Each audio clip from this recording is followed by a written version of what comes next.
Përshëndetje të nderuar miqtë e mi, ja ku po takohemi sërish së bashku me mua Tirona Lilin, për të komentuar dhe njëkohësisht edhe për të sjellur edhe një herë pranë jush tragjedinë e cila sot theu 59 zemra, por jo vetëm ato zemra, por zemrat e të gjithë njerëzve.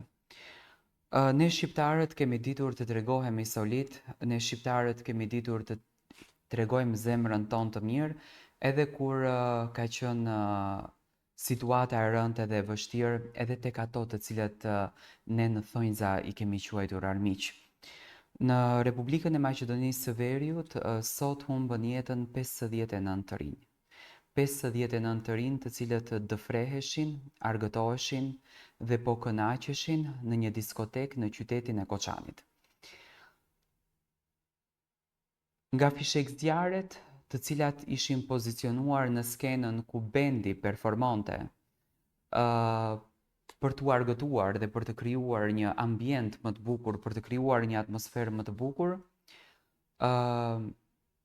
fishekzjarret prekën tavanin e kësaj diskoteke dhe zjarri u përhap në mënyrë shumë të shpejtë, të pakontrollueshme, dhe brenda tymit helmues i cili përfshiu të gjithë diskotekën, nga pamundësia për t'u larguar, nga pamundësia për të shpëtuar pasi që numri i të rinjve të cilët kanë qenë brenda kësaj diskoteke ka qenë mbi 1000, këto të rinj humbën jetën dhe 110 prej tyre janë në gjendje të rëndë shëndetësore, disat janë në dhoma të shokut, disat janë duke i transportuar në shtetet e jashtme për ndihma edhe më të forta.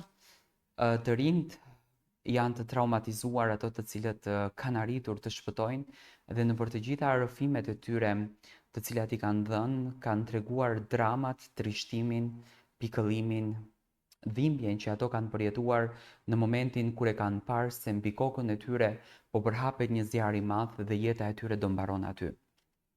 Sot të gjithë njerëzit ulen edhe mendojnë se si është kjo jetë. Kur ato të rinj mbrëmu përshëndeten me familjet e tyre edhe shkuan për t'u argëtuar. Kur sot të gjithë mediat po transmetojnë lajme të rënda, ku sot të gjithë institucionet po mundohen që të bëjnë në mënyrën më perfekte punën e tyre.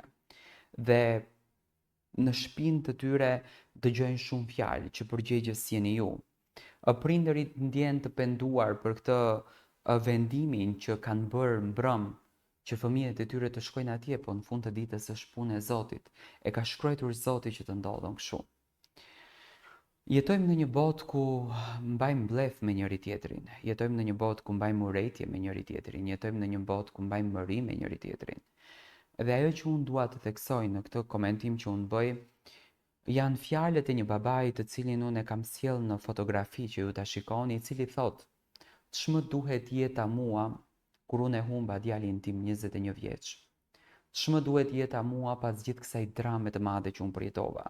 Ç'më duhet jeta mua pas gjithë këtij trishtimi që unë përjetova?" Kjo nuk është ngjarja e parë që ndodhen. Ne po humbim çdo ditë të rinj dhe të reja, por kur ndodhin në kështu turma janë vërtet edhe më të dhimbshme dhe më të çnjerëzore.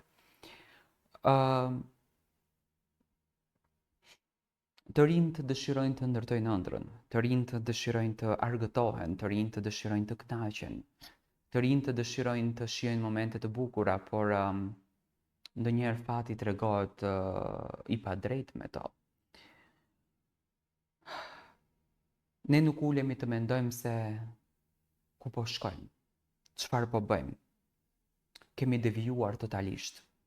Kemi devijuar me këmbë e me kokë.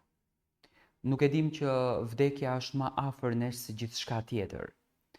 Nuk e dim që vdekja është më afër nesh se luftës përpara që ne bëjmë. Nuk e dim që vdekja është më afër nesh hidhërimeve që ne mbajmë me të tjerët. Nuk e dim se vdekja është më afër nesh urrejtjes që ne kemi ndaj njëri tjetrit. Në raste të këtilla mundohemi të jemi zemër butë, por e harrojmë menjëherë këtë gjë dhe pastaj po njësoj vazhdojmë, po me urrejtje, po me inate, po me mlefe, po me xhelozi ndaj njëri tjetrit, një dramë që po na përfshin çdo ditë të gjithëve. Këngëtari ka nxjerrur momentin e bukur që thotë sonte jemi mbledhur në këtë diskotekë për të shijuar momentet fantastike. Dikush shkrua në Facebook dhe kërkon po këtë djalin i cili është në këto video i pozicionuar që thot unë sonte do ta dhes, do ta kall këtë ndenjë. Dhe ne krijojmë urrëtie për njëri tjetrin. Ajo që unë dua të them në këtë video mesazh sensibilizues në shoqërinë tonë është kjo që le të duam njëri tjetrin. Le të përqafojmë fort njëri tjetrin dhe le t'i themi njëri tjetrit që bota është e bukur, bota është hyjnore. Ne nuk e dim se si do të jetojmë, por edhe ato prindër ju lutem le të kenë pak kujdes me fëmijët e tyre. Nuk lejohet fëmia në moshën 14 vjeç të shkojë në diskotekë. Nuk lejohet fëmia në moshën 17 vjeç. Unë e kuptoj, ju nuk dëshironi që t'ju aprishni dëshirën fëmijëve në asnjë mënyrë. Është e mirë kuptueshme për çdo prind sepse vetë jam prind, por nuk lejohet një fëmijë në moshën 14 vjeç të shkojë në diskotekë.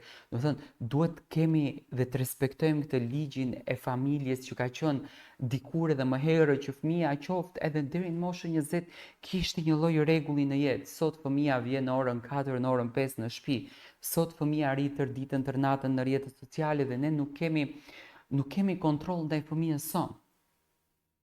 Dhe në të gjithë lajmet të cilat kanë dalur për rastin e Koçanit, domethënë është e befasueshme, sepse fëmijët janë 14, 15, 17, 21 dhe prindërit thotë ne i humbëm.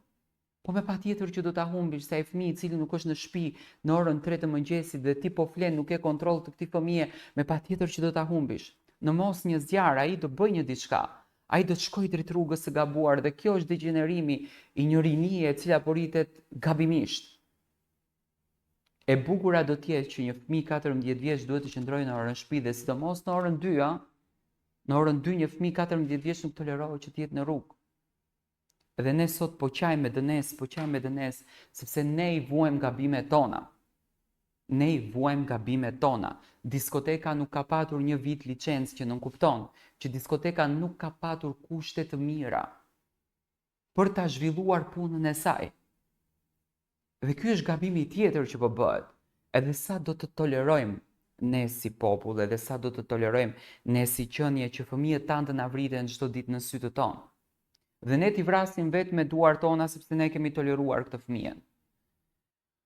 Do të thënë nuk ka asgjë më shumë vlerë në këtë botë se sa vetë qenia e njeriu, as kënaqësia, as shëtitja, as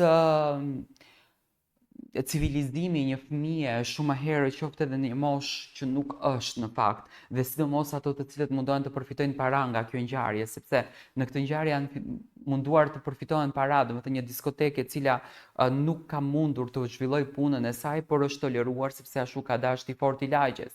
Dhe i fortë i lagjes sot është njeriu i cili po vret fëmijët tanë. Dhe si do bëhet ky muhabet, si do vazhdoj kjo gjë? Është një ngjarje që duhet merret për vetëdijsim, është një ngjarje që duhet merret për fortë dhe që duhet kuptuar se fëmijët kanë nevojë për ndërgjegjësim dhe pjesa tjetër ju lutem institucioneve të kenë kontrolle sa më shumë, të paktën nëpër këto vende që vërtet rrezikohet jeta e të rinjve tanë, sepse ky vend me të drejtë të institucionit, nuk dua të gjykoj në këtë rast institucionin, sepse institucioni e ka bërë punën e tij, nuk e ka lejuar punën, por ky person e ka mbajtur në të zezë, sepse ka qenë pak i fortë dhe ka dhënë çik lek herë këtej era ne. Dhe sa do jetë korrupsioni në mesin tonë, dhe sa do jetë korrupsioni pjesë e fëmijëve tanë, sepse korrupsioni po na mbyt fëmijët, edhe sa.